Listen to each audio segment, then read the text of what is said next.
Inua mkono moja kwa hewa, inua mkono moja kwa hewa. Wapi kelele, wapi kelele, wapi kelele.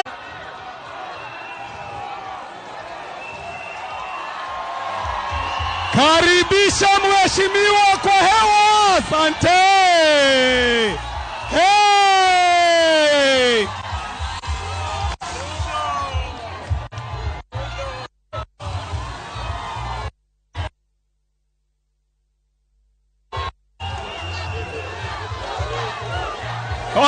Ruto, Ruto, Ruto, Ruto, Ruto, Ruto, Ruto, Ruto, Ruto, Ruto, Ruto, Ruto, Ruto, Ruto, Ruto.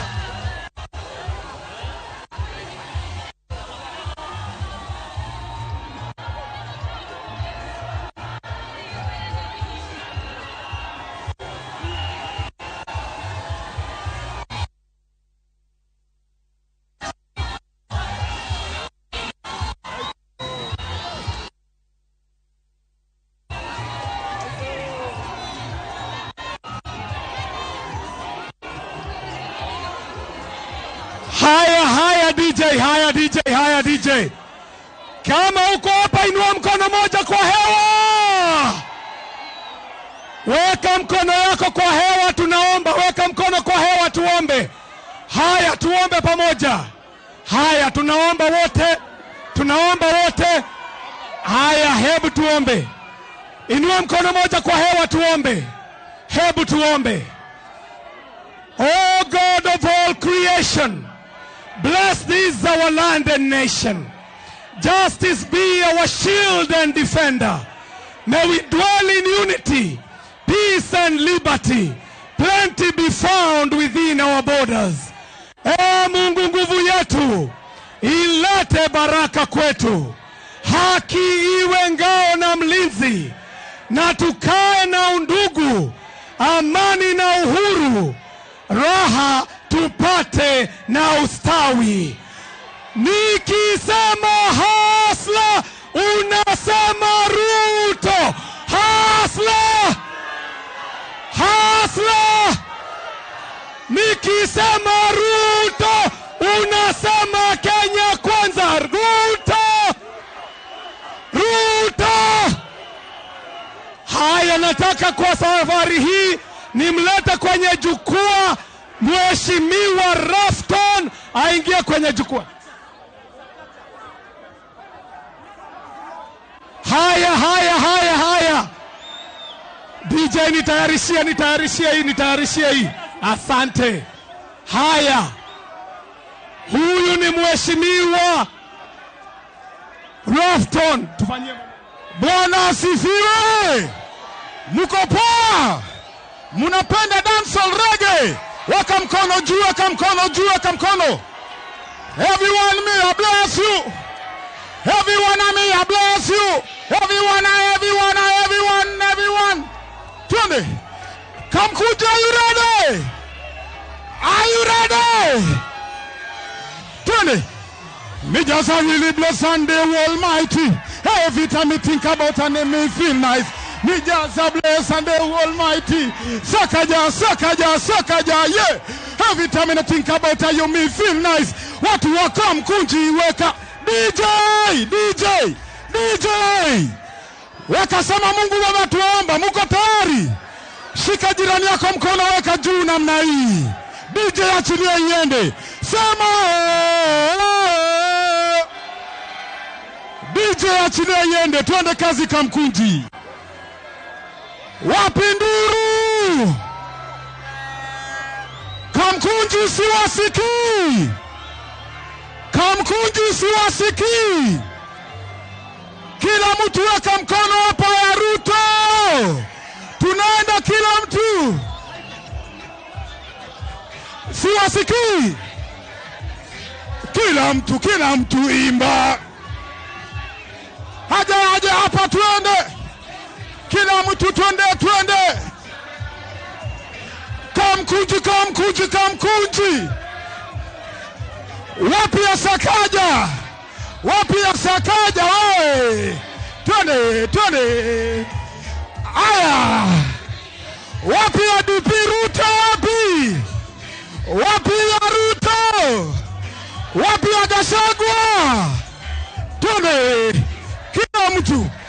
Twende. Come and say love one another. Oh, Kenyan youth, me say now love one another. Me say serve one another. Oh, Kenyan youth, me say now serve each other. We are the. Waka tuna mnaitona hivi twende. We are the one with the Lord has chosen. Yes, we are the one with the power today. Yes, my Kenya, my land, my resident, my president, my town, my city, my. Waka hapa twende. My resident, my president. Kamũkũnji wapi nduru siwasikii bana wewe? Ati nini? Siwasikii mkimba. Si tumalize, tusameane, tupendane. Ni wewe Mungu. Kila mtu tuungane kinchi. Hede twende keje. Kwao chuki si tumalize, tuambiane, tupendane. Asanteni sana Kamũkũnji. DJ Kata. Haya, tunaanza mkutano wetu rasmi. Nataka nijue kama Nairobi kuna kura za mheshimiwa Ruto. Wacha nione kura ya Ruto. Nataka nione kama Nairobi tumekaribisha mheshimiwa Rigathi. Nataka nione Nairobi kama tumekaribisha mheshimiwa Earthquake Musalia Mudavadi. Nataka nione kama umekaribisha mheshimiwa Weta.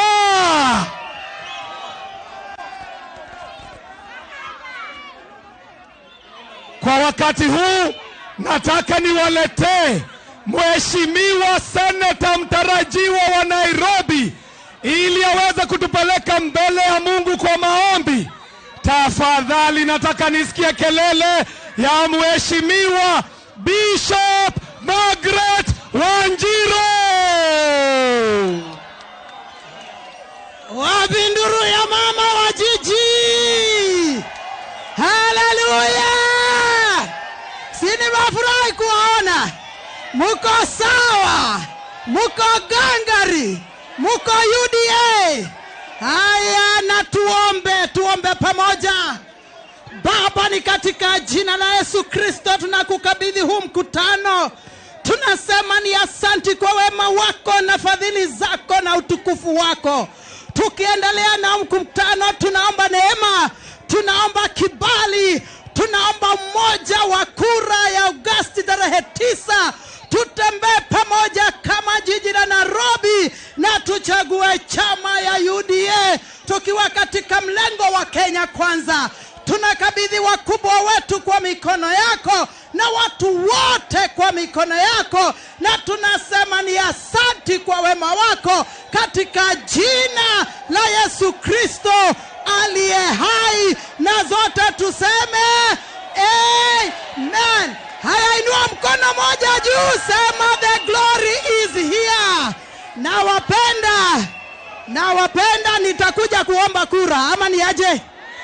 Si mnanipa kura ya seneta wa Nairobi? Si mnajua tu pendo yetu ni ya kudumu. Kana murada hapa seneta Nairobi, si ndio? Haya KJ, wewe kuja endeleza mkutano, utaniita at the right time. Nawapenda. Nairobi, weka mkono kwa hewa. Nairobi,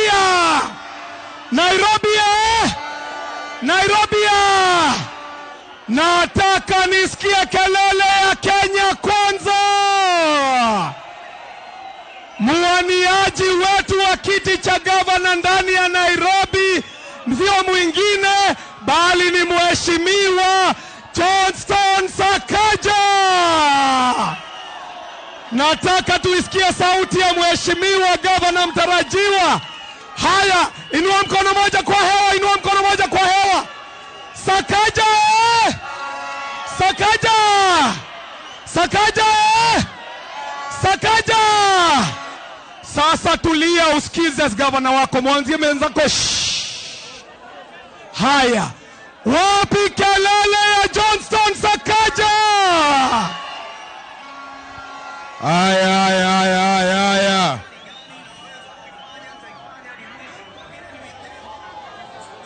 Sawa.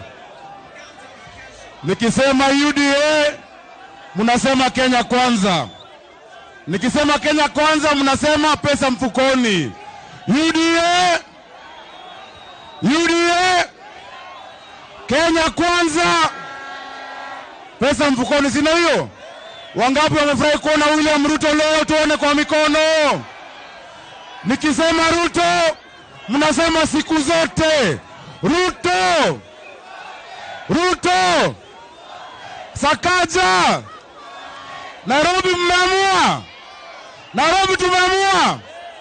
Haya sasa, wacha watulie kwanza, kuna wageni bado wanaingia. Mavijana tulieni hapo. Wacha hiyo boss. Wacha hiyo. Haya. Mungie pole. Mnataka kusikia presidential candidate wetu William Ruto? Mnataka kusikia William Ruto akizungumza? Wacha nani kwa mikono wale wanataka kusikia Ruto? Wale wanataka kusikia Ruto?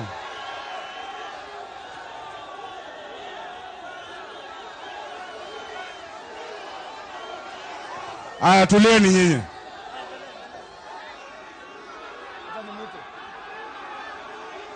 Ni sawa, tuko sawa. Aya, ni sawa.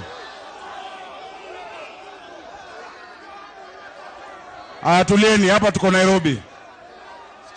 Sawa. Tulia wewe boss. Sasa nataka tufanye hivi. Nataka tufanye hivi. Kwa sababu si mnajua leo, si leo ni leo. Msema kesho ni nini? Si kuna wale walisema William Ruto hatafika kwa debe. Kuna wale walisema Ruto hatawaipatiwa hiyo kufika kwa debe. Wafanye nini hao washindwe? Wafanye nini washindwe? Tunamshukuru Mungu kabisa, na tutaanza na yeye mwenyewe William Samoei Ruto, ili atajulisha wageni ambao wako nao, kisha tutaita wabunge baadaye.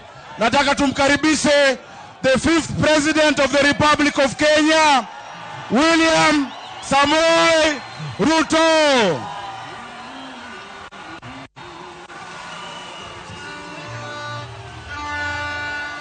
Wapi makofi ya Ruto?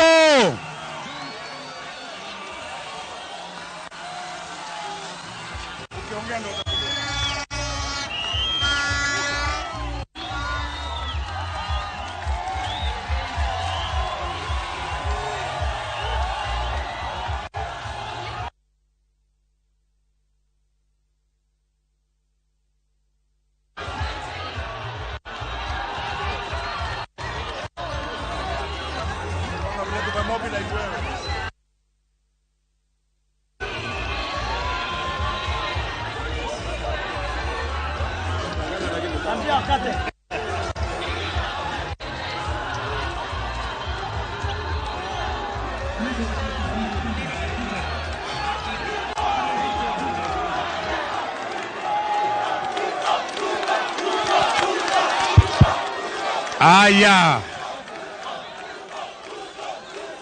wangwana wa Kanairo hamjambo, Nairobi hamjambo, Nairobi hamjambo, Nairobi assalamu alaikum, Nairobi Bwana Yesu asifiwe. Hebu nione kwa mikono watu wa Nairobi, nione kwa mikono watu wa Nairobi. Asalala. Walisema hatutafika Nairobi. Tumefika, hatujafika. Tumefika hatujafika. Walisema, weka mabango chini tafadhali, weka hizi mabango yote chini. Hizi chini tafadhali. Sawa sawa. Walisema eti hatuwezi kufika 2022. Tumefika hatujafika. Tumefika hatujafika. Walisema eti kijana ambaye baba yake hajulikani ati hatakuwa kwa debe. Mimi nawauliza Kanairo, si leo jina ya Hasla imewekwa kwa debe na IEBC? Mimi nataka niwatangazie, leo ni siku ya muhimu sana katika taifa letu la Kenya. Kila mama katika taifa letu la Kenya anaweza kuamini mtoto wake, hata kama ni mama maskini, anajua siku moja mtoto wake anakuwa rais wa Jamhuri ya Kenya. Ni kweli ama si kweli? Tafadhali weka hii kitu chini please. Weka hii mabango chini wewe. Weka mabango chini. Tunaelewana jameni? Na mimi nataka niwaambie ndugu zangu wa Kenya, leo tunaanza safari ya kukomboa taifa letu kutoka kwa minyororo ya watu wachache ambao wanaamini sisi ni wapangaji Kenya. Wanaamini sisi ni maskwota Kenya. Tunawatangazia Kenya ni ya Wakenya milioni 50. Tunakubaliana jameni? Na mimi nawauliza, leo tunaanza safari ya kuhakikisha ya kwamba kuna usawa katika taifa letu la Kenya. Ndugu zangu, watu wa Nairobi, mimi nataka niwaulize, sawa sawa, eti kuna watu wachache ati wakikutana watu wawili, watatu, wanne, ati wanaweza kutuamulia nani atakuwa kiongozi wa Kenya? Mimi nawauliza watu wa Nairobi, mimi nawauliza, mutakubali ati watu wachache waketi chini kwa hoteli, ati waketi chini kwa mkahawa, ati alafu watupange? Mimi nataka niwaulize Nairobi, muko tayari kupangwa? Muko tayari kupangwa? Mimi nawauliza Nairobi, mnajua tarehe 9 mwezi wa 8 tuko na nafasi ya kuunda serikali ya Kenya, serikali ya mahasla, serikali ya Kenya. Nawauliza, muko na hiyo habari? Muko na habari kamili ama muktasari? Muko na habari kamili? Nawauliza Nairobi, tarehe 9 mwezi wa 8 mumejipanga ama nyinyi ni wale wa kupangwa? Ati Nairobi mnasemaje? Ati Nairobi mnasemaje? Ati Starehe mnasemaje? Na Kamũkũnji mnasemaje? Na Embakasi mnasemaje? Na Westlands mnasemaje? Na Kibra mnasemaje? Na Lang'ata mnasemaje? Hebu nione wana wanasema hatupangwingwi, hatupangwingwi, hatupangwingwi.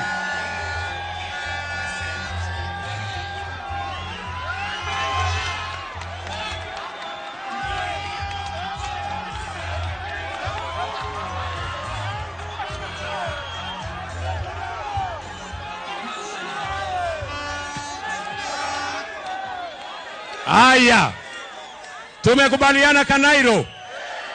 Tumekubaliana? Mimi nawauliza ndugu zangu, tusikubali kudanganywa. Uchaguzi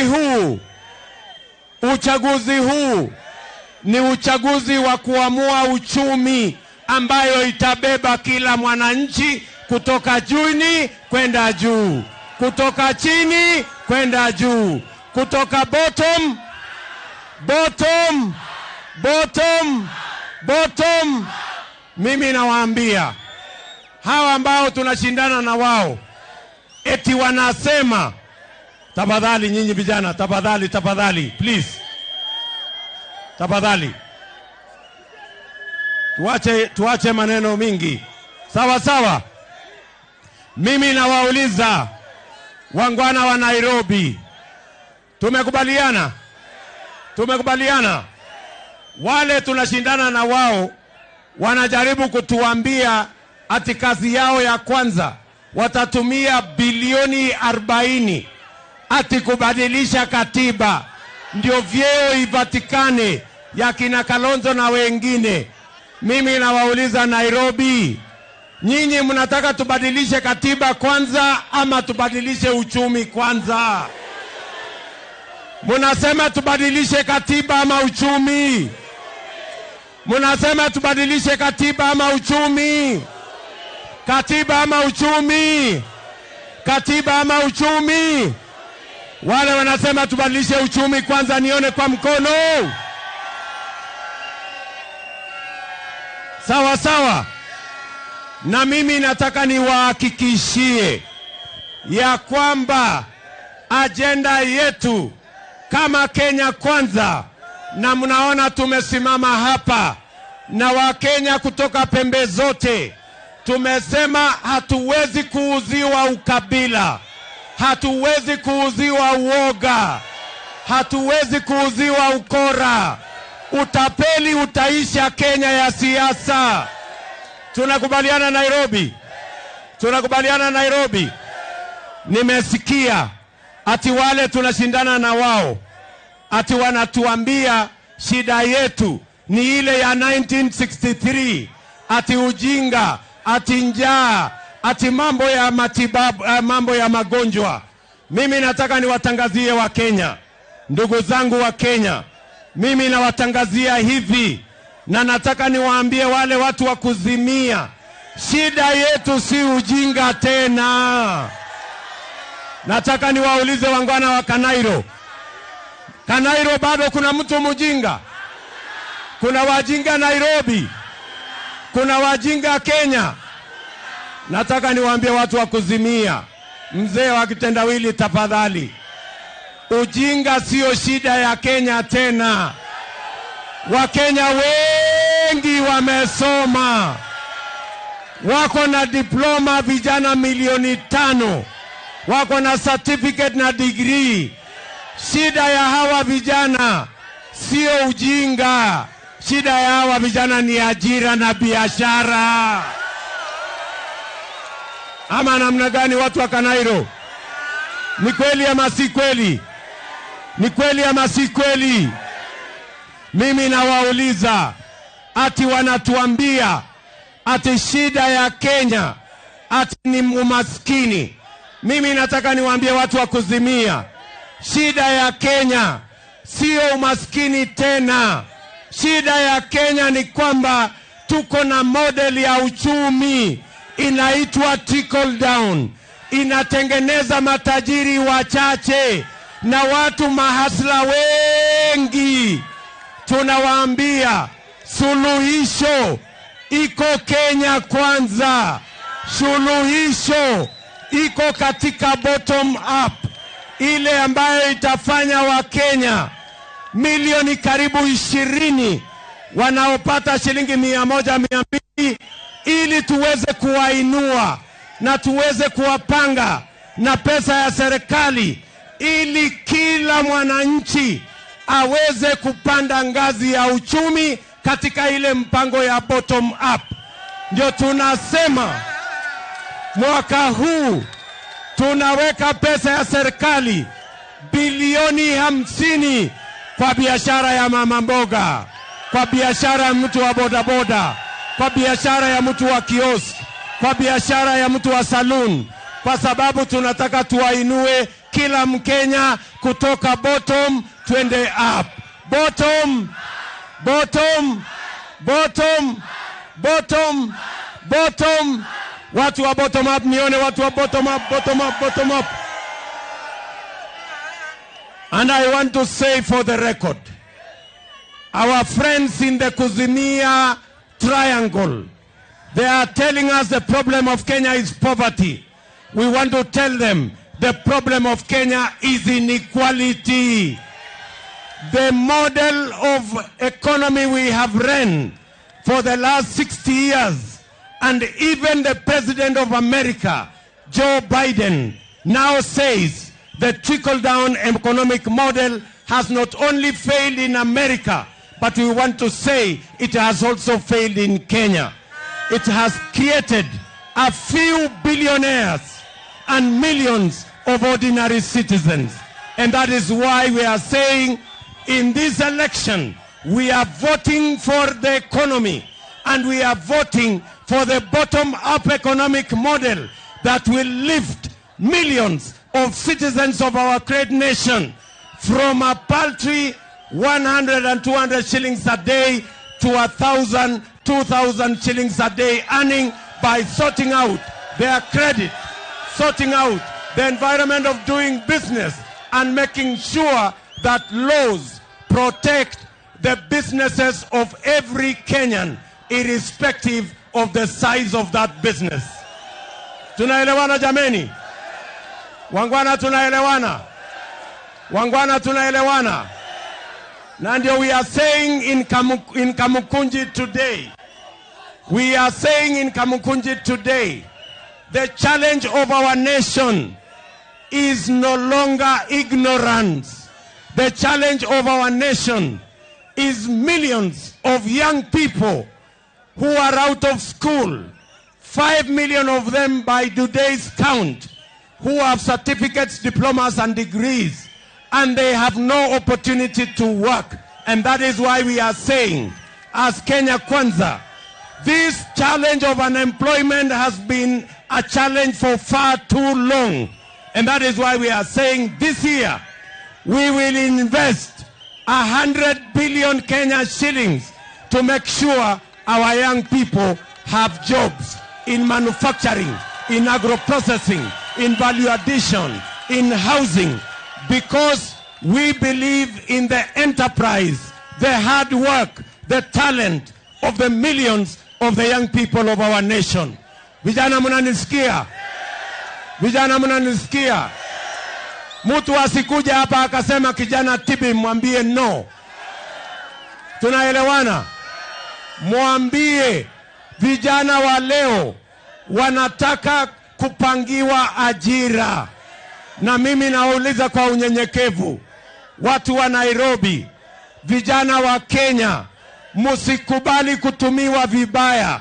Tarehe 9 mwezi wa 8 uko na jawabu ya kuhakikisha kwamba serikali inayokuja inapanga ajira ili wewe uweze kujisimamia, usimamie familia yako na ujenge taifa lako.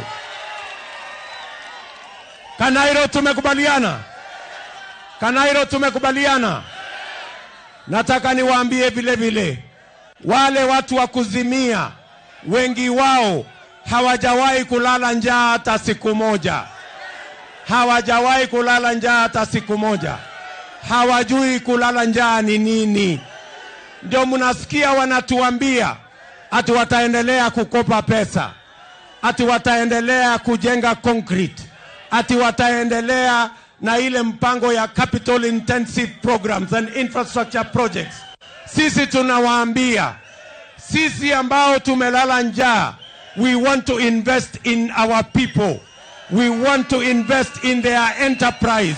We want to invest in their energy and their talent. And that is why we are saying we are going to change the mode of doing business in Kenya.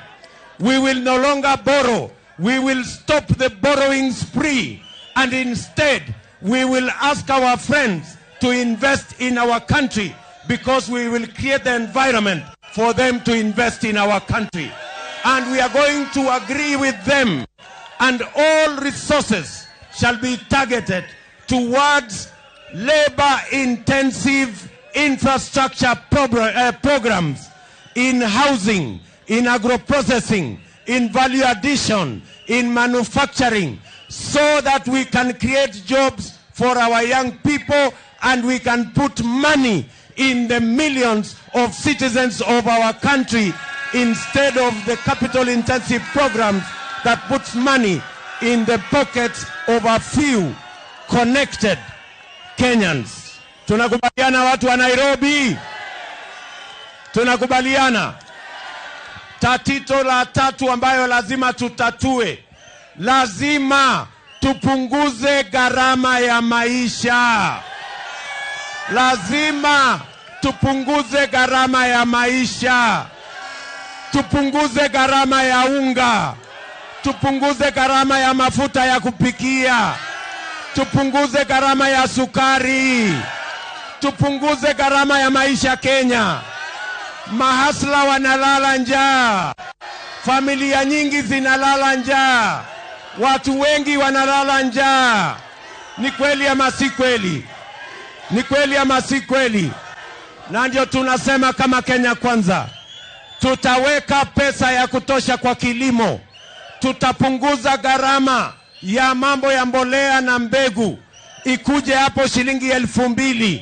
Kila mkulima tumuwezeshe aweze kuzalisha chakula zaidi, wazalishe maziwa zaidi, wazalishe chakula mahindi zaidi, wazalishe mboga zaidi.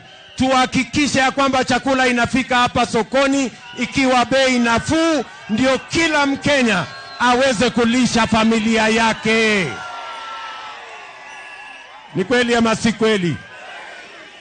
And let me say for the record again, cost of living in Kenya is driving millions of Kenyans to desperation and poverty. And that is why we are saying that the single biggest contributor to the high cost of living is the cost of food in the Republic of Kenya. And we have no option. We have no otherwise. We have no corners to cut. We must make sure that we support our farmers so that they have the requisite inputs, fertilizer and seeds, and we eliminate brokers and cartels so that food can find its way into the market at affordable prices so that we can reduce the cost of food, reduce the cost of living, so that Kenyans can live a decent life one more time. Tumekubaliana jameni? Wangwana wa Kanairo, tumekubaliana? Mimi ninajua na sote hapa tunajua Wakenya wengi hata wanaogopa kwenda hospitalini kwa sababu hawajui watalipa na nini. Ni kweli ama si kweli? Wakenya wengi wameingizwa umaskini na ile malipo ya hospitali. Na ndio tumesema kama Kenya Kwanza, nyinyi wananchi watukufu ambao mnalipa shilingi 500 kwa NHIF kila mwezi, kwa sababu mapato yenu iko chini, tutapunguza hiyo 500 ije 250. Ili mwananchi wa kawaida aweze kulipia gharama ya matibabu. Na vile vile tumesema wale ambao hamuna pesa kabisa ya kulipa, ama si kweli? Hapa Kanairo watu wengi ni wapangaji. Watu wengi wanalipa rent. Mimi nataka niwatangazie watu wa Nairobi, sisi kama serikali ya Kenya Kwanza tutafanya ushirikiano na wale wote wanaojenga manyumba katika Nairobi na katika Kenya mzima, ili tuwasaidie wajenge nyumba kwa gharama ya chini, ili wewe unaelipa rent wa 8,000 ama 7,000, badala ya kulipa rent tutakuwezesha ulipe mortgage, ili baada ya miaka 10 ama 15 ile nyumba unalipa inakuwa yako. Sijui kama tunaelewana. Let me repeat it one more time. We as Kenya Kwanza, we are going to work with home owners and home developers so that we can make it much more easy for them to build low-cost houses, so that citizens who today are paying rent of 8, 10, 15,000 can now begin to pay mortgage of 5, 7, 8,000, and in 15, 20 years, we will have more homeowners in the Republic of Kenya. And I want to say for the record again, every homeowner who will be a first-time homeowner, we will make sure that you will not pay more than 5% interest on your mortgage, so that we can increase the number of people who have property in the Republic of Kenya, as we make this nation to belong to all of us, not a few Kenyans. Tumekubaliana? Tumekubaliana? Hii mtaa, Saimo atakuja kuongea. Ngojea. Hii Kamũkũnji, hapa Bahati, hapa Starehe, si ni kweli? Mimi na hapa Makadara, hapa ndio tuko na jua kali kubwa zaidi. Mimi nataka niwatangazie watu wa jua kali wote Kenya, mahali tutaanzia manufacturing na industrialization ni pale kwa jua kali.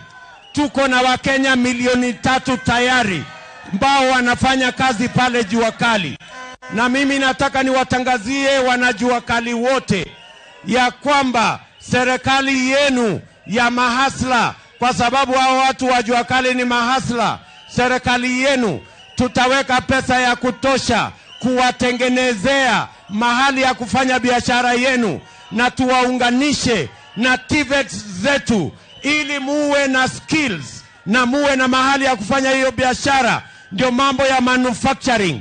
Ile mambo yote tunaagiza, mambo ya viti tunaagisha, nguo tunaagiza, viatu tunaagiza, tutasimamisha ndio hiyo nguo na viatu na all wood products iwe manufactured katika taifa letu la Kenya, na vijana wa taifa letu la Kenya katika ile mpango ya kuzalisha mali tuweze kuondoa umaskini na tuajiri vijana wetu wote. Nyinyi mnanielewa jameni? Mnanielewa? Let me say this again for the record, that as the Kenya Kwanza government, we are going to prioritize making sure our TVETs work with our Juakali sector so that we can create a manufacturing, an industrial revolution using our Juakali sector, and we will stop the importation of wood products, the importation of textile, the importation of leather products, because they can be produced by the young people of our nation in our manufacturing units, in our industrial units that will be set up by the Kenya Kwanza administration. Tunaelewana jameni? Tunaelewana? Tumekubaliana? Hebu nione wanasema tumekubaliana jameni. Na wauliza Nairobi, muko tayari tuunde serikali ya mahasla? Muko tayari? Tarehe 9 mwezi wa 8. Muko tayari? Hebu nione wale wanasema tuko tayari, tuko tayari, tuko tayari. Na mimi mwisho nataka niwatangazie wote, walemavu, wale mayatima, wazee wetu wote wa miaka 70 na kwenda mbele, ambao leo wanangojea pesa zao miezi 3, miezi 4, miezi 7, na watangazia hawa wote karibu watu 1.5 milioni, na waambia serikali ya Kenya Kwanza tumesema kabla ya mishahara ya wafanyikazi wa serikali haijalipwa, pesa ya walemavu, pesa ya mayatima na pesa ya wazee italipwa kwanza. Tumekubaliana jameni? Harambee! Harambee! Harambee! Nikisema UDA mnasema Kenya Kwanza. UDA. UDA. Kenya Kwanza. Mnasema kazi ni kazi. Kenya Kwanza.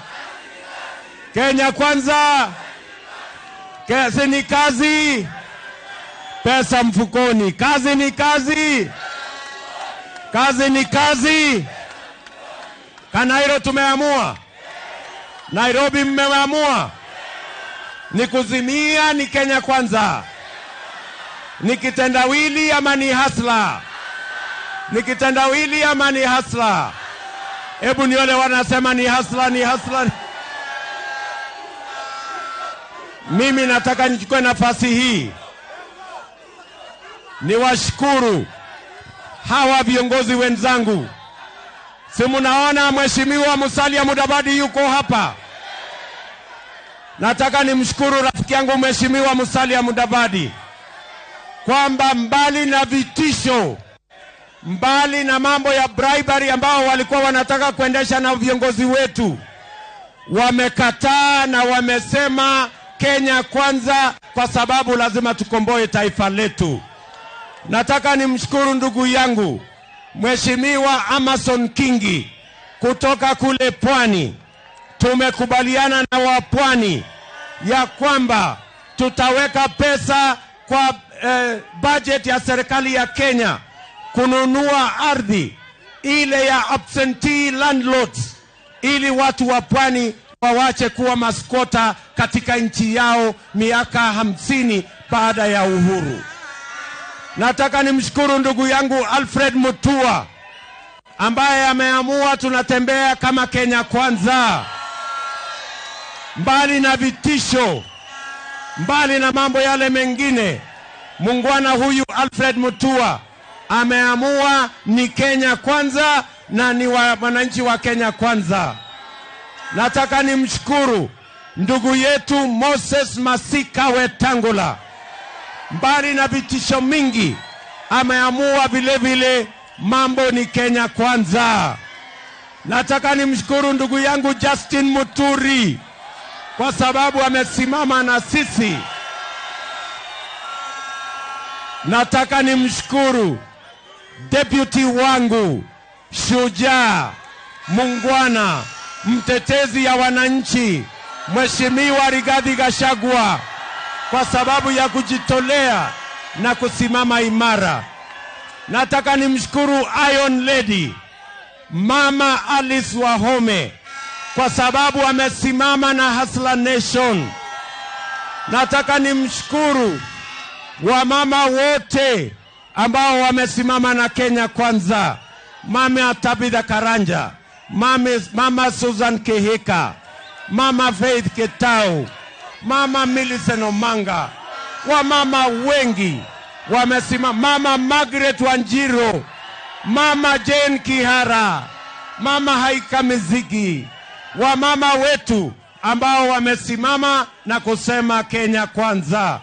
Na sisi tumesema kama serikali ya Kenya Kwanza, wamama wetu katika ile baraza la mawaziri, nusu 50% ya baraza la mawaziri ya Kenya Kwanza itakuwa ya wamama wa taifa letu la Kenya, kwa sababu tunawatambua na tunawaheshimu na tunaamini ya kwamba wako na mchango mkubwa wa kupeleka taifa letu mbele. Nairobi tumekubaliana jameni. Kanairo tumekubaliana. Kura yenu tutapata. Kura yenu tutapata.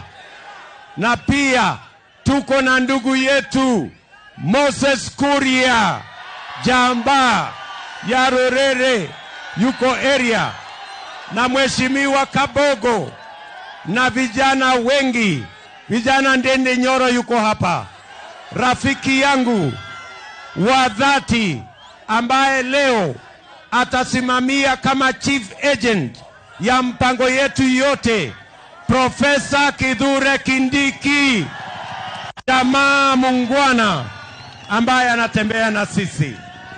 Tumekubaliana jameni. Mimi nataka niwashukuru sana. Sasa wacha nichukue nafasi hii nimkaribishe ndugu yetu Mheshimiwa Rigathi Gachagua, Deputy Captain, tarehe 9, ambaye atakuwa naibu wa rais wa Jamhuri yetu ya Kenya. My friend Rigathi Gachagua. Hamjambo tena. Harambee! Harambee! UDA. Asante sana Mheshimiwa Naibu Rais ambaye ni candidate wetu katika uchaguzi ujao. Ningetaka nichukue nafasi hii kujulisha nyinyi yote ya kwamba uchaguzi wa tarehe 9 mwezi wa 8 ni uchaguzi wa kubadilisha uchumi. Ni uchaguzi wa kulete gharama ya maisha iteremke chini. Ni kura mtapiga ya kuteremsha bei ya unga. Ni uchaguzi mtapiga kura ya kuteremsha bei ya mafuta taa. Ni uchaguzi mtapiga kura ya kulete gharama ya maisha ikuje chini. Muko tayari? Muko tayari? Siku naibu wa rais ameniuliza nikuwe msaidizi wake na baadaye nikuwe naibu wake. Kazi amenipea ni kazi ya kupanga uchumi. Ni mambo ya kupanga vile tutainua hali ya maisha ya Wakenya, vile tutarudisha heshima ya Wakenya wakiwa na kitu kwa mfuko. Na ningetaka kuwajulisha Wakenya ya kwamba hiyo kazi tayari tumeanza. Tumezunguka Kenya tukichukua maoni ya Wakenya, ndio tuweke mkataba na Wakenya yale matakwa wanataka serikali ya Kenya Kwanza ikiongozwa na William Samoei Ruto itawafanyia. Na tutaendelea mpaka hapa Nairobi kuchukua maoni ya wananchi wa kawaida. Naibu wa rais vile ulituagiza ukatuambia ungetaka turekebishe idara ya polisi ikuwe ya kutumikia wananchi, sio ya kuwanyanyasa. Mheshimiwa naibu wa rais, tumechukua maoni kwa polisi wetu, na ukweli ni kwamba hata hao wamehangaika, wametumiwa vibaya. Tangu Mwai Kibaki aondoke hawajapata nyongeza ya mshahara na marupurupu. Tumekubaliana na polisi tutatengeneza mambo yao, tuwapatie mshahara mzuri na marupurupu, na hao pia wakuwe waangwana, wakuwe watumishi wa Wakenya, sio kusumbua Wakenya. Na tumekubaliana na polisi tukiwatengenezea mambo yao, watakuwa kazi yao ni kulinda biashara, sio kuhangaisha biashara. Tumekubaliana na polisi wakipata wewe usiku wakuweke kwa gari, sio wakupeleke police station, wakupeleke nyumbani kwako kwa bibi yako. Mheshimiwa naibu wa rais, pia umetuambia tuanze kazi ya find out why the civil service is not productive. We have received a lot of views from the civil servants and they have a plan and we have agreed mambo ya career progression tusaidie civil service yetu to be productive, to serve the people of Kenya better. Na kwa hivyo tungetaka kuhakikishia watumishi wote wa serikali wa umma mambo yao ndani ya serikali ya Kenya Kwanza itaangaliwa, there will be career progression, na watakubaliwa nafasi wafanye kazi bila kuingiliwa na mtu yeyote. Mheshimiwa naibu wa rais, kazi yetu umetupea ni kupanga uchumi, na hiyo kazi tunaendelea. Muko tayari kupigia William Samoei Ruto kura? Muko tayari? Kura ni hasla ama ni kitendawili? Ni ya hasla ama ni kitendawili? Mimi nauliza swali. Huyu muze ya kitendawili tulikataa 2007, kweli ama uongo? Tukakataa 2013, kweli ama uongo?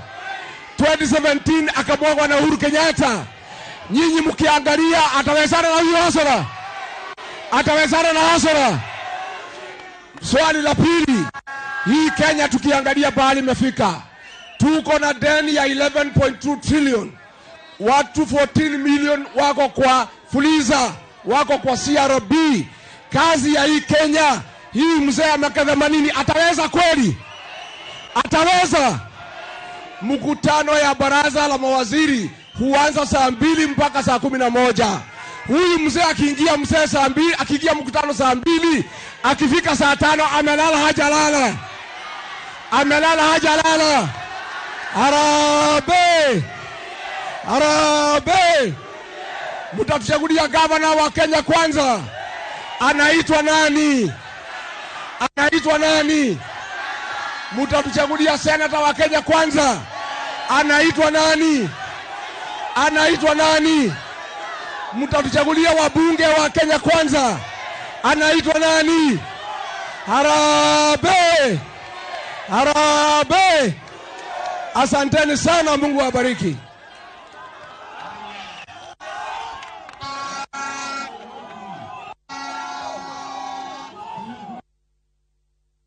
Si huyu Sakaja. Huyu kijana anaitwa Sakaja. Huyu Sakaja anatosha kuwa gavana ama hatoshi? Wapi kura ya Sakaja? Wapi kura ya Sakaja, kijana wa kusaliwa hapa Ngara? Huyu mungwana tumekubaliana na yeye na tumekubaliana na mama Margaret ya kwamba tunajenga soko ingine 20 hapa Nairobi ya kusaidia wangwana wa Nairobi wapate mahali ya kufanya biashara. Tumeelewana? Tumekubaliana sisi tutalete mambo ya maji hapa Nairobi, iwe na maji ya kutosha, na pia tupange mambo ya sewage, kuwe na sewage ya kutosha. Hapa tuko na mama Margaret Wanjiru, senator. Huyu mama senator anatosha ama hatoshi? Hebu nione kura ya mama Margaret Wanjiru, nione kura ya mama Margaret Wanjiru. Na huyu Mili, mama miradi. Si munaona huyu mama ni mradi kamili? Hebu nione kura ya mama miradi, tuone kura ya mama miradi. Asante sana. Tuko na mungwana anaitwa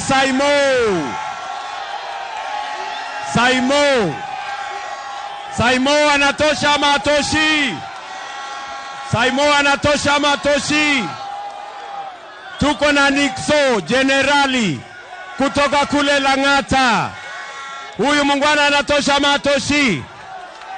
Na tuko na Robo kutoka Kamũkũnji. Wapi kura ya Robo? Nione kura ya Robo, nione kura ya Robo ya Kamũkũnji. Asante sana. Niko na Bazenga, Gakuya, Buda. Huyu mungwana anatosha ama hatoshi? Tuko na Meja Dong. Huyu mungwana kutoka kule Embakasi Central. Anatosha huyu mungwana? Meja hatoshi?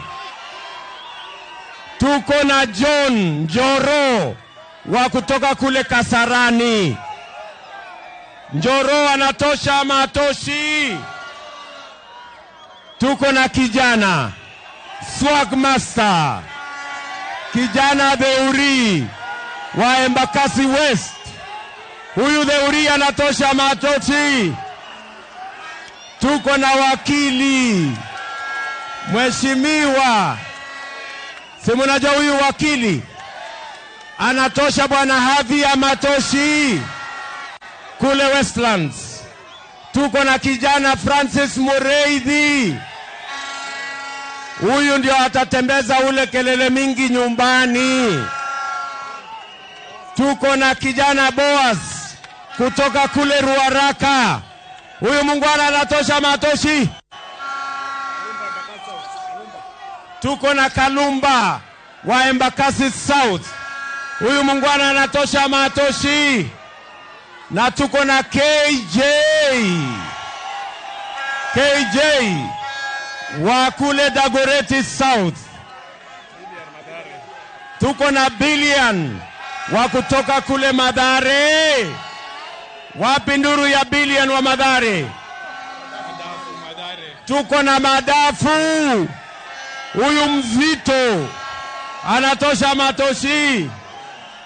Tuko na deputy governor wetu Mheshimiwa Moshiri ambaye atasimamia biashara hapa Nairobi. Aya, Sylvia Mulama pia kutoka Westlands yuko area. Wapi nduru ya Sylvia? Tuko na Anto kutoka hapa Makadara. Wapi nduru ya Anto? Very good. Na tuko na Mwafrika kutoka kule. Tumekubaliana? Mwafrika anatosha matoshi? Haya, na tuko na Mariga. Wapi nduru ya McDonald Mariga? Wakule Kibra.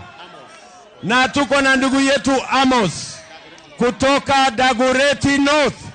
Wapi nduru ya Amos wa Dagoretti North? Wapi bwana Kwenya, MCA wetu wa CBD? Wapi nduru ya Kwenya wa CBD? Amida. Wapi nduru ya Amida? Tuko na spika wetu wa bunge la hapa Nairobi. Huyu mungwana anatosha matoshi. Tuko na Mo Fire kutoka kule Central. Tuketi chini kwanza. Tuketi, wacha niwaonyeshe. Aya, tuko na Petit. Huyu Petit anatosha matoshi. Hussein wa Isili North anatosha matoshi. Hashim Kamau. Si mnajua huyu jamaa? Hashim anatosha matoshi. Anthony Gambla wa Isili South anatosha. Tuko na Roro wa Umoja One. Tuko na ndugu yetu hapa Bwana Kambi wa kutoka kule Mbakasi. Tuko na Wahinya wa kutoka Dagoretti. Tuko na Mlango Kubwa Susan Mukangu. Mwaura Wangara yuko area. Aya, tuketi chini kidogo. Wacha nichukue nafasi hii nimuite ndugu yetu Omwami Musalia Mudavadi. Wapi nduru ya Musalia Mudavadi nione? Wapi nduru ya Musalia Mudavadi nione? Aya, Nairobi muko? Munataka kusikia sauti ya Omwami Musalia Mudavadi? Wapi nduru ya Omwami Musalia Mudavadi?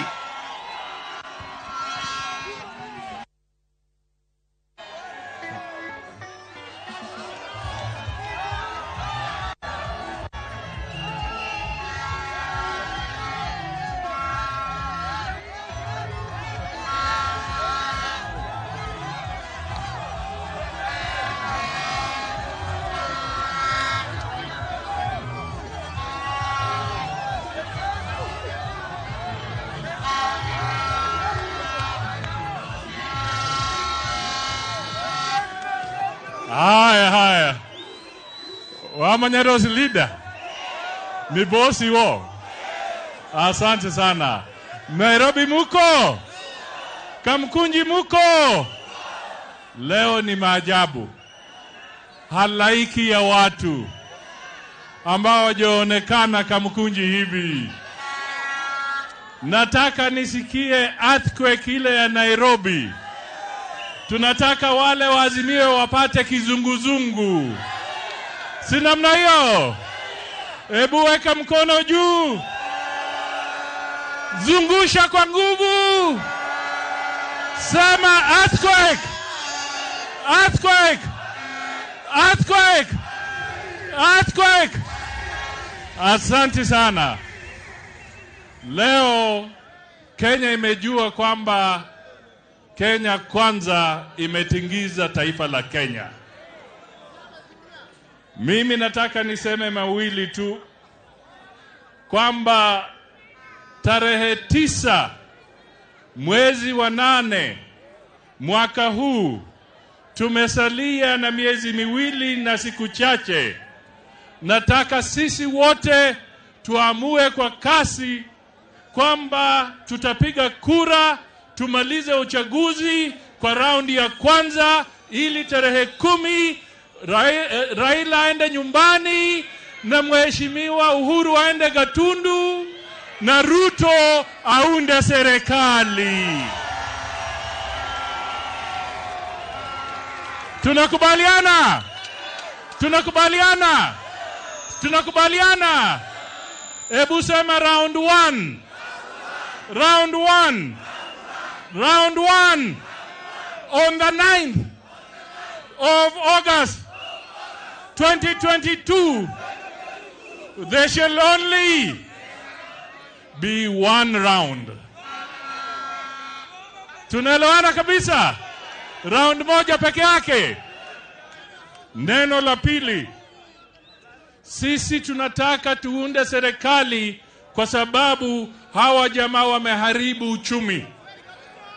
Wameharibu uchumi. Si nyinyi wote mko kwa Fuliza? Mko kwa CRB? Hebu nione kama kuna mtu hapa ambaye hayuko kwa CRB. Na wale wako kwa CRB? Wote. Sasa nataka nimwambie, wakati nyinyi mnafuliza hapa na mnaweka kwa CRB ya Kenya, hawalai wa Kenya. Hawa jamaa wa serikali wa kuzimia wametuweka kwa CRB ya ulimwengu na wamekuweka kwa Fuliza ya ulimwengu. Tunaelewana? Kuna madeni.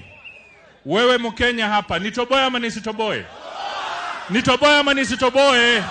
Nitoboe ama nisitoboe?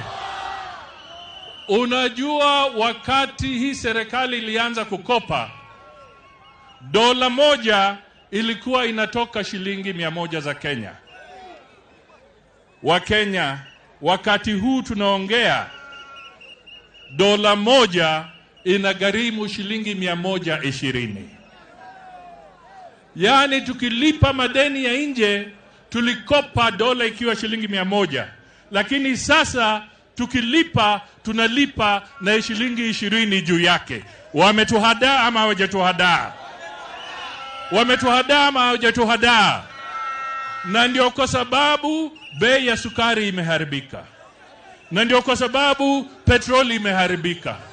Na ndio kwa sababu bei ya unga imeharibika. Na ndio kwa sababu bei ya mafuta kupika ya chakula imeharibika.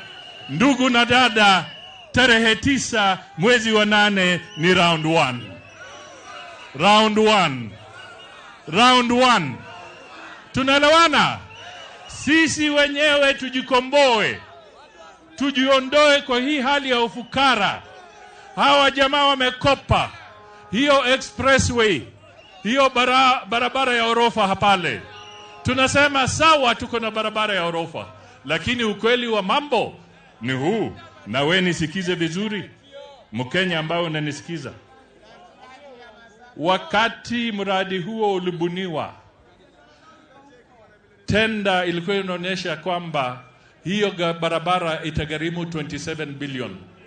Ndugu na dada, wewe wa Kamũkũnji saa hii, hiyo barabara ambayo ni orofa sasa imegharimu wa Kenya shilingi bilioni 88.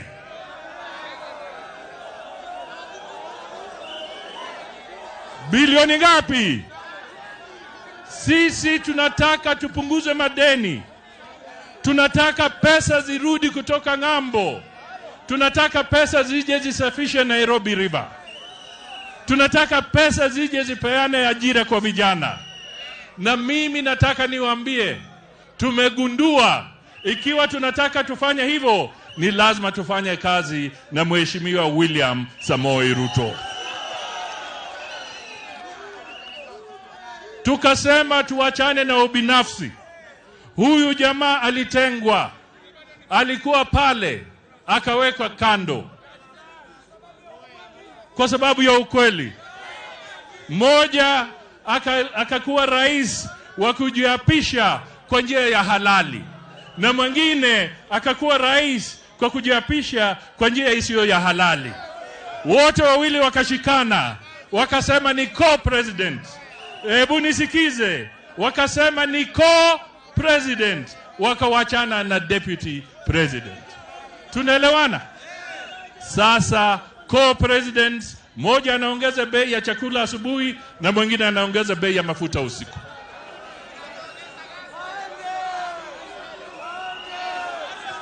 Waende. Semeni tumechoka. Tumechoka. Tumechoka. Waende. Tarehe 9 mwezi wa 8 mwaka huu ni round 1. Sema round 1. Round 1. Weka earthquake ya mwisho. Earthquake! Earthquake! Earthquake! Asante sana.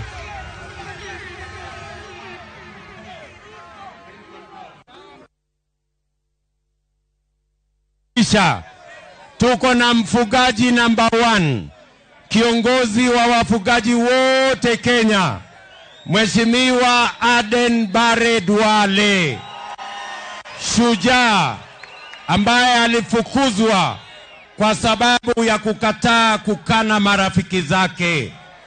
Sasa wacha nimchukue nafasi hii nimkaribishe ndugu yetu Mheshimiwa Alfred Mutua, gavana wa kutoka kule Machakos. Wapi nduru ya Alfred Mutua?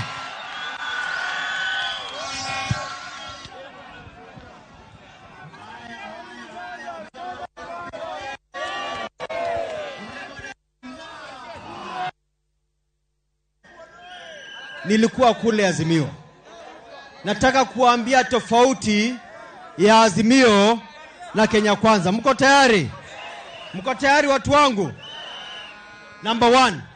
Semeni You know, in Azimio, it is about a few people. In Kenya Kwanza, it is about all of us.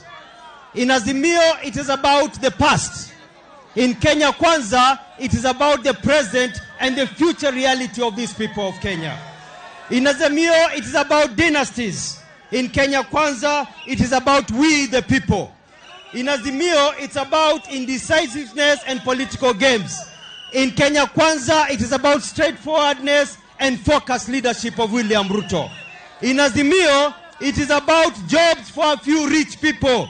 In Kenya Kwanza, it is about jobs and opportunities for the youth of Kenya and all Kenyans. In Azimio, it is about representing old and tired and recycled ideas. In Kenya Kwanza, we represent new, innovative, creative, and life-changing ideas.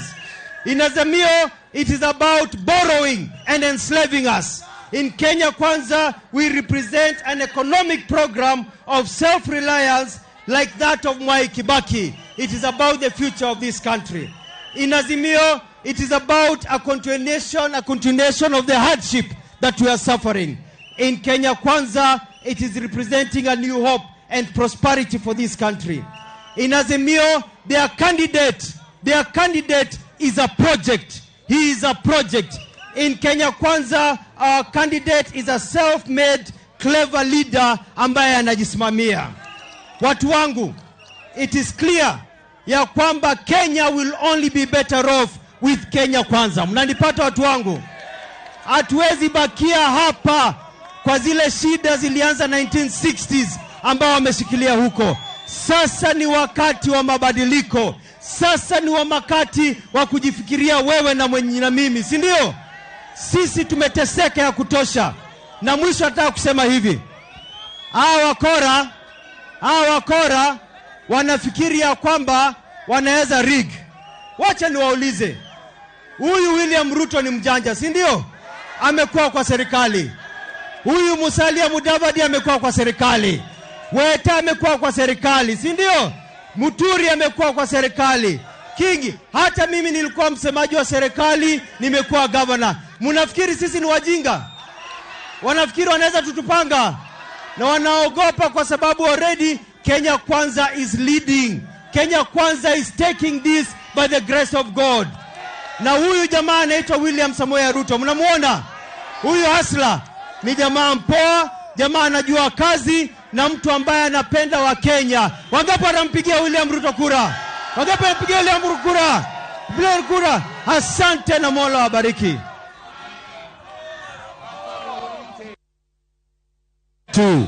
Moses Masika Wetangula. Wapi nduru ya Moses Wetangula jameni?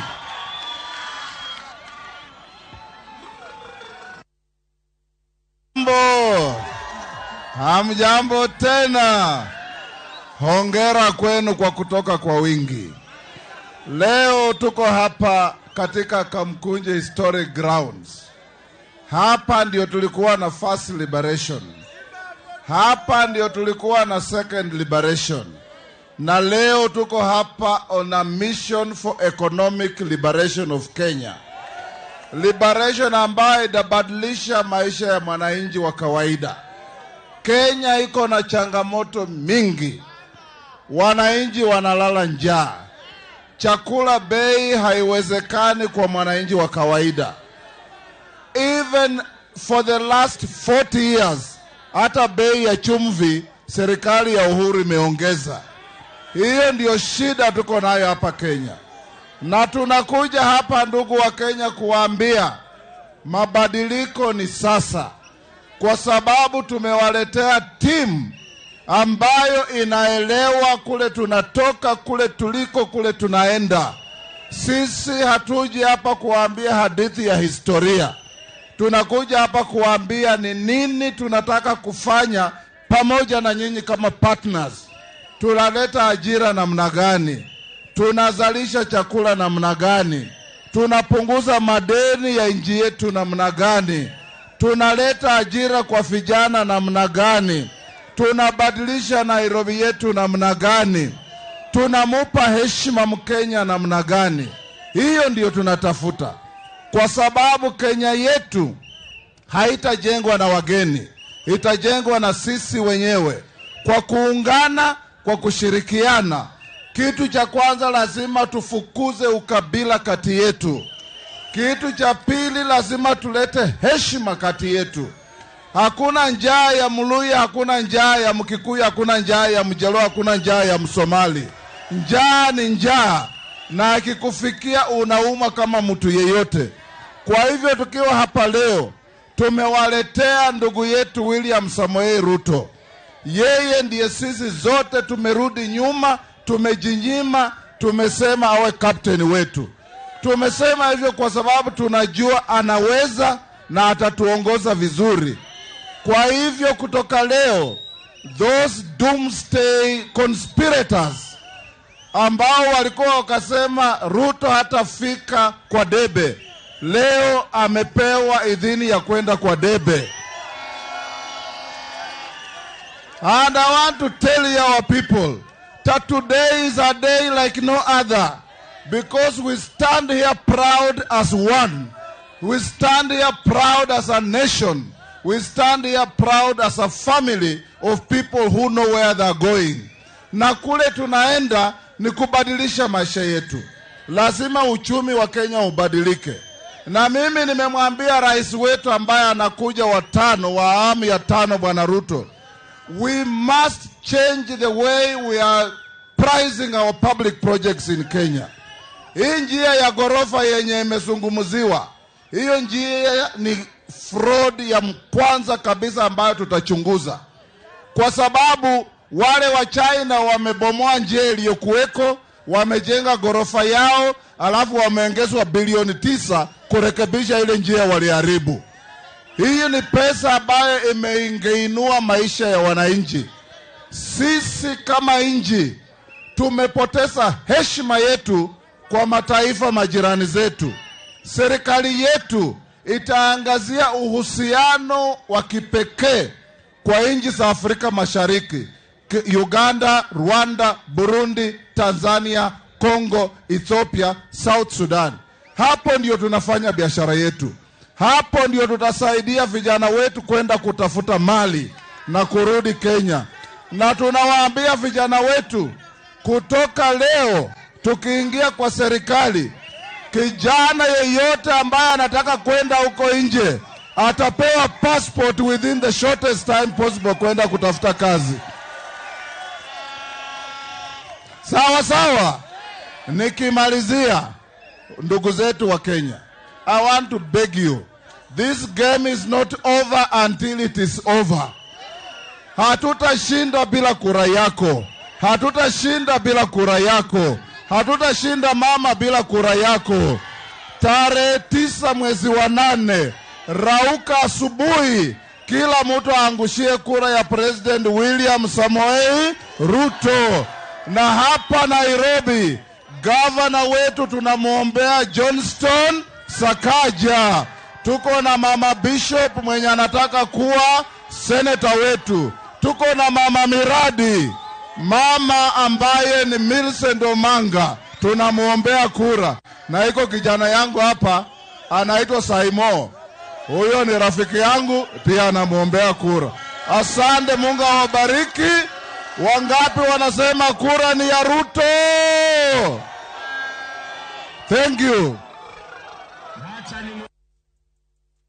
Iron Lady Mama Alice Wahome, mbunge wa Kandara. Wape makofi ya mama.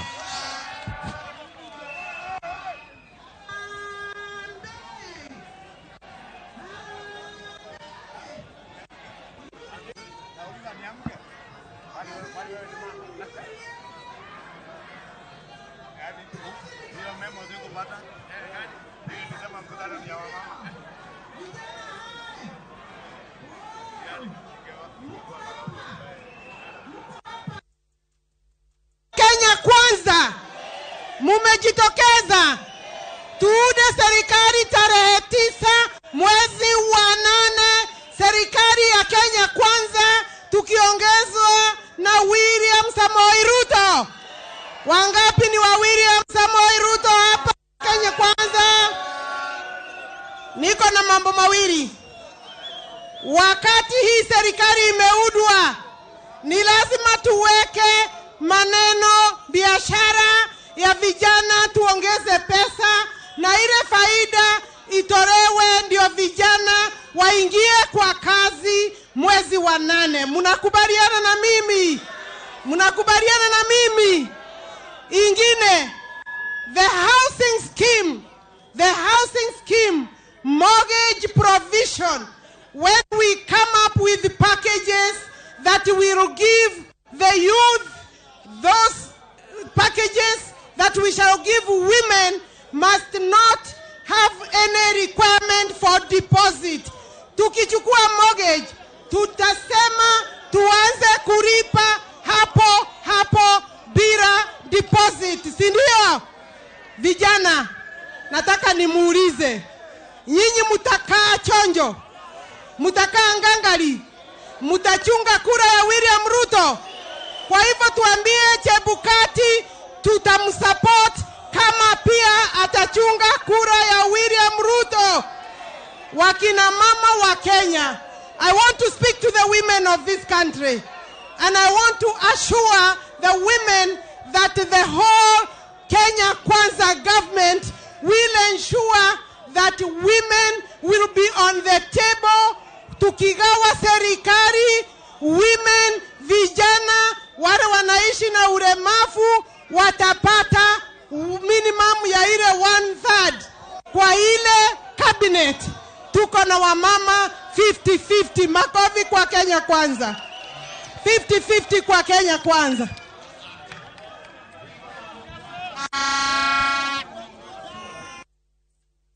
Kilifi, Mheshimiwa Amazon Kingi, gavana wa Kilifi.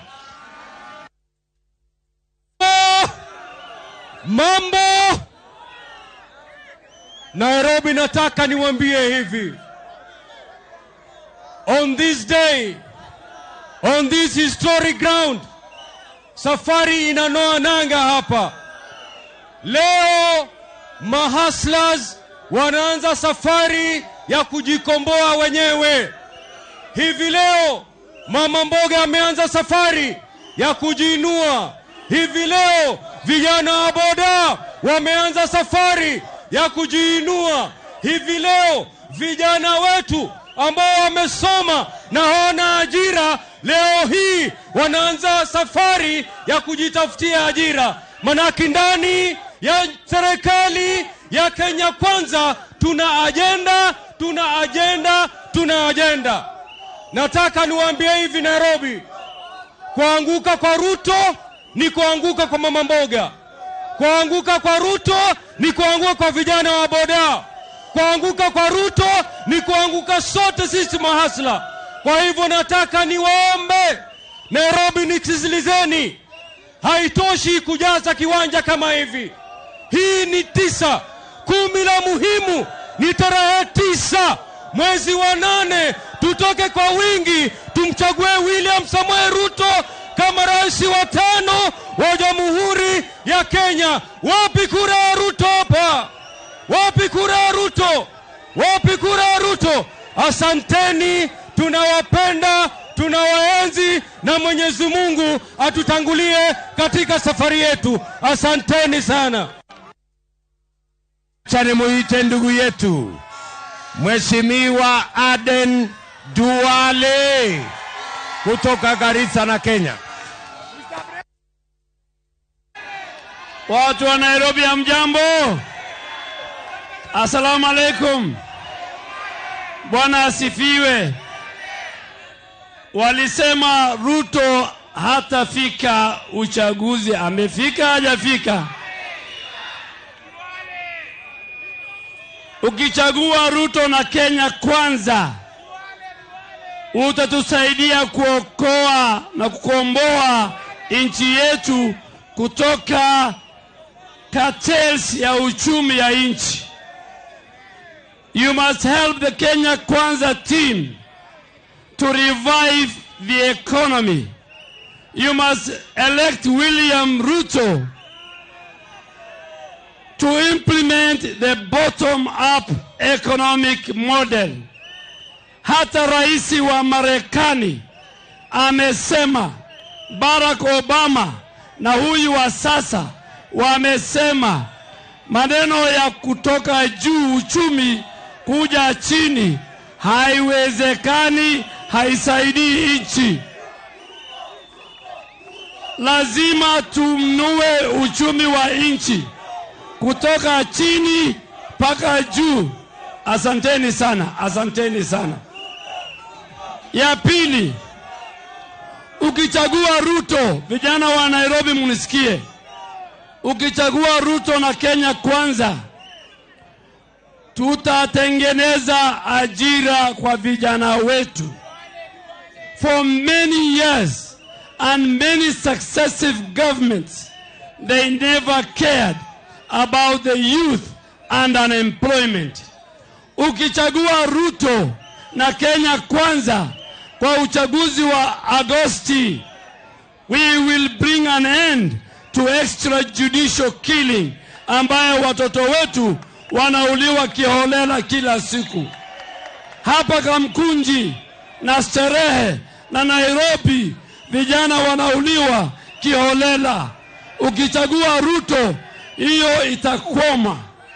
Tukichagua Ruto Agosti, katiba ya Kenya itakuwa imelindwa kuliko wale wanataka kubadilisha ili kupea viongozi viti. Ukichagua Ruto, bei ya chakula, bei ya mafuta, bei ya ushuru itaenda chini. Lazima wa Kenya, safari ya kujikomboa tumeanza leo. And to our friends, and to our detractors, you wanted to isolate William Ruto. William Ruto today has assembled the largest group of leaders from across the country that will take Kenya to the next level. Hii barabara imejengwa, tunajua wenyewe ni nani. And we are telling the Chinese government, we will hold you and your companies to account. Any government that gives loans and debts in the next 2 months, you are violating the constitution. Watu wa Nairobi, mko tayari kuchagua Ruto? Wangapi wanasema Ruto? Wangapi wanasema Ruto? Asanteni.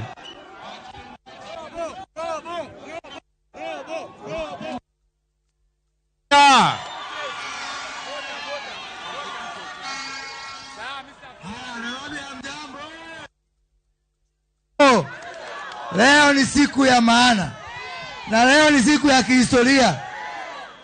William Ruto alikuwa ameambiwa ya kwamba hatakuwa kwa ballot.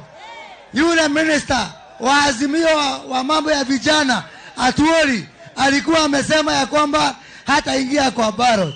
Leo ameingia ama hajaingia? Ameingia hajaingia?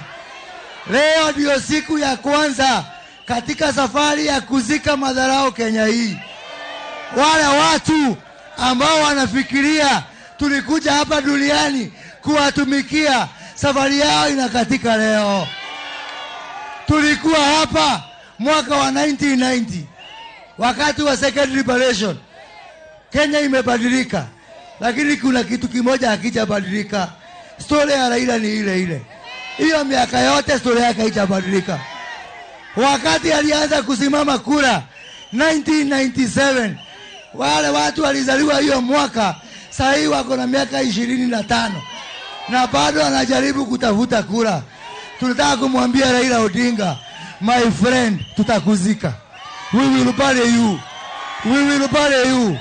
Tarehe 9 mwezi wa 8, 70% itapigia kura William Ruto.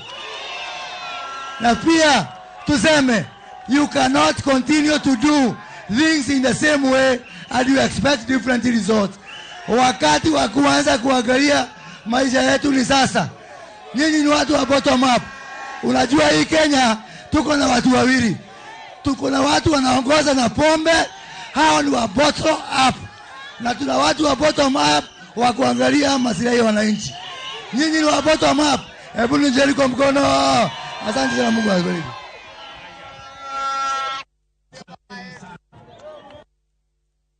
Wengi, kabla ni muite spika wetu, tuko na ndugu yetu Silvanus Osoro, mbunge kutoka kule Kisii.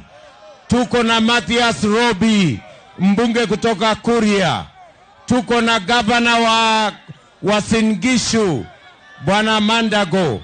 Tuko na Isaac Mwaura, Mudhongo wa Ruiru. Tuko na Kawanjiko 001 wa UDA. Tuko na ndugu yetu Mabonga kutoka kule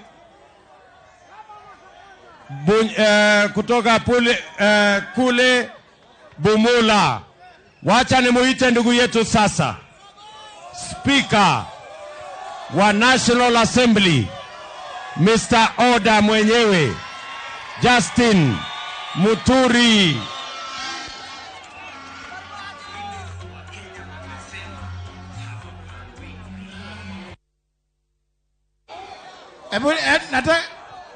Hapa Kamũkũnji naona kuna oda. Si ni kweli? Lakini kuna jambo moja ningetaka tu kuwakumbusha. Tarehe 9 vijana wasifanye nini? Vijana wasilale. Mnajua hiyo?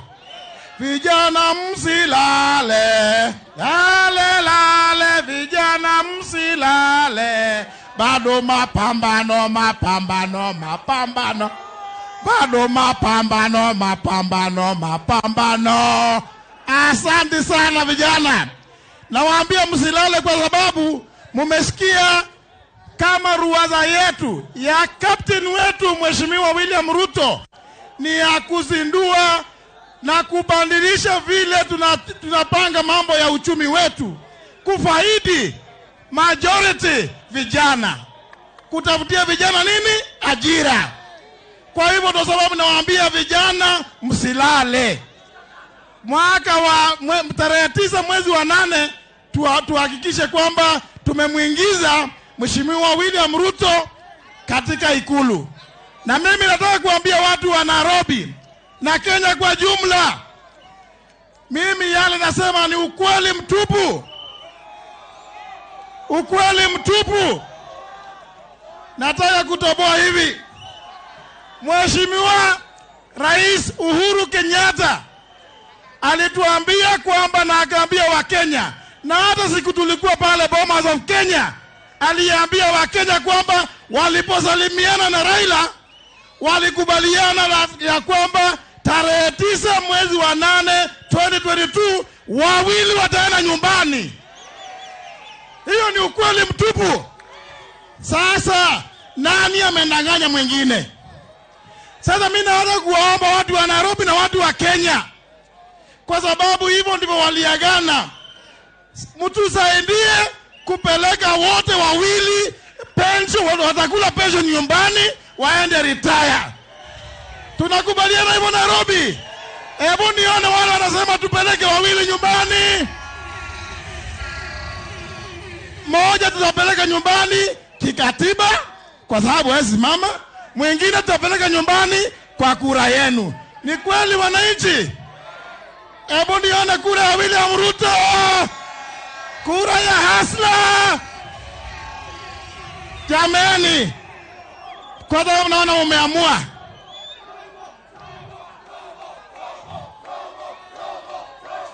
Jamani, asante vijana. Asante vijana. Sasa kwa sababu naona umeamua, watu wa Nairobi, kwa sababu naona umeamua, nipatieni jibu hili, sababu sasa iko order. Nipatieni jibu hili. Tarehe 9 mwezi wa 8 tunapigia William Samoei Ruto kura. As many as a lot of opinions say aye. As many as a lot of opinions say no. The ayes have it. Jamani, mambo imeisha. Harambee! Nataka kumlete kijana wetu, mtoto wa Maumau, Mheshimiwa Ndende Nyoro.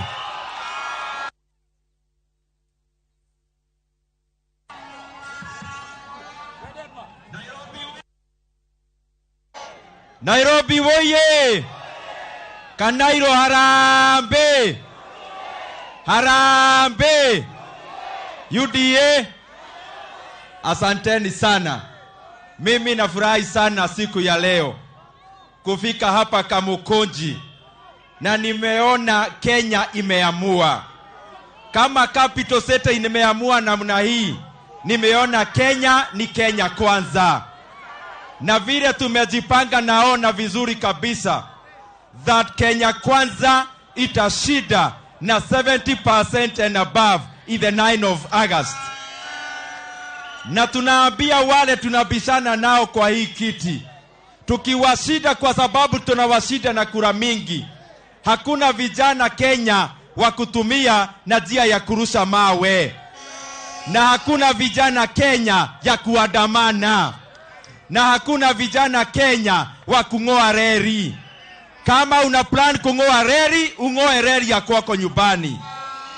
The campaigns in Kenya and the electoral process is going to be peaceful in Kenya this year. Na vijana wamekataa kutumika na njia ya fujo, na wamekataa kutumiwa na wenye wanashindwa kwa uchaguzi. Vijana tumeamua.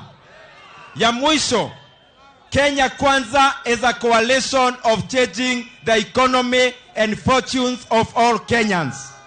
The other coalition, their preoccupation is that of changing the constitution. It is very clear ya kwamba ile mashida wa Kenya wako nayo ni kiuchumi, sio maneno ya katiba. Mumeamua tuteremshe bei ya unga, tuteremshe bei ya gas, tuteremshe bei ya bidhaa zile tunatumia. Hapo suruhu iko na Kenya Kwanza.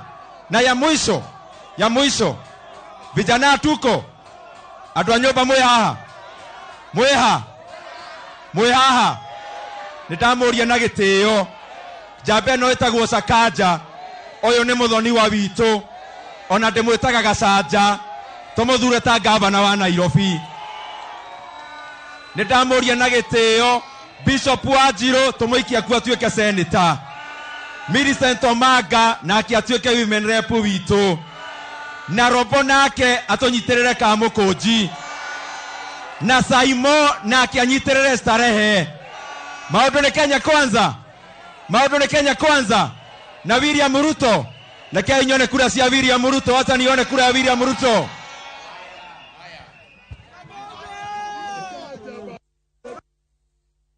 Senate, the one and only Kipchumba Murkomen.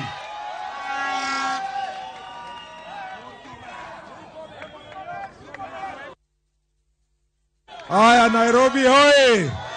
Nairobi hoye! Nairobi, tusalimiane namna hii. Nairobi, sisi tumekuja hapa kama Kenya Kwanza tukiwaahidi ya kwamba katika serikali ya Kenya Kwanza ugatuzi itawekwa mbele.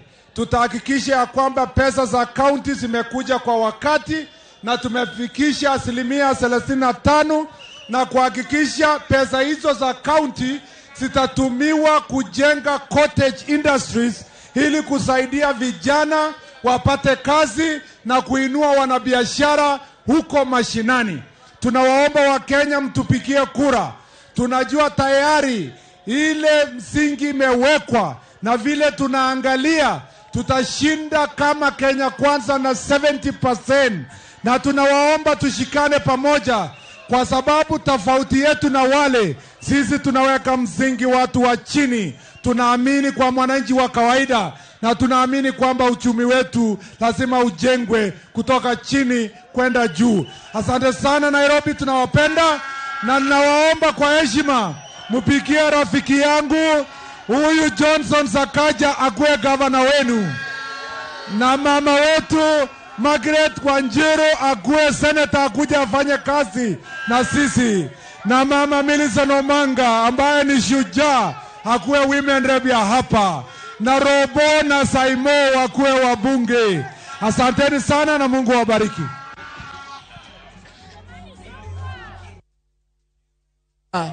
Tumuite kijana mtetezi wa nyonge, Mheshimiwa Kimani Ichung'wah. Kamũkũnji ya mimi nataka niwaambie huu uwanja, si mnajua hapa ndio katiba ilipiganiwa. Leo tumekuja for the third and final liberation of our country, the economic liberation of our country. Na najua kuna wengi walisema William Ruto hatakuwa kwa ballot. Leo tunataka tuwaambie, mlisema William Ruto hatakuwa kwa ballot mukidhania nyinyi ndio Mungu. Leo mmejua kuna Mungu mbinguni.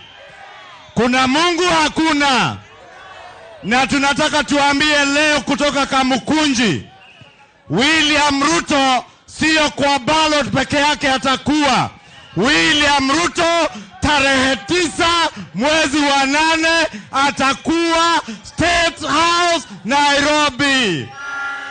La mwisho, mulisema hatakuwa kwa ballot because you believed that Kenya was your kingdom, where you would hand over leadership from one dynastic family to another dynasty family. We want to tell you today from Kamũkũnji, people of Kenya have liberated themselves.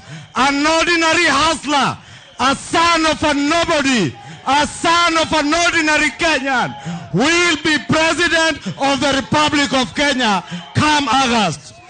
La mwisho, simulisikia wakituambia kukopa madeni ni sawa. Tunataka tuwaambie, kukopa madeni ni kuwekelea Wakenya mzigo, na Wakenya wamechoka. Serikali ya Kenya Kwanza iko na agenda ya kuinua uchumi wa Kenya waweze kujisimamia. Asante, Mungu awabariki. Umeanua nani atakuwa mjumbe hapa Kamũkũnji? Anaitwa nani? Mheshimiwa Spoke, karibu. Mheshimiwa Kamũkũnji, karibu.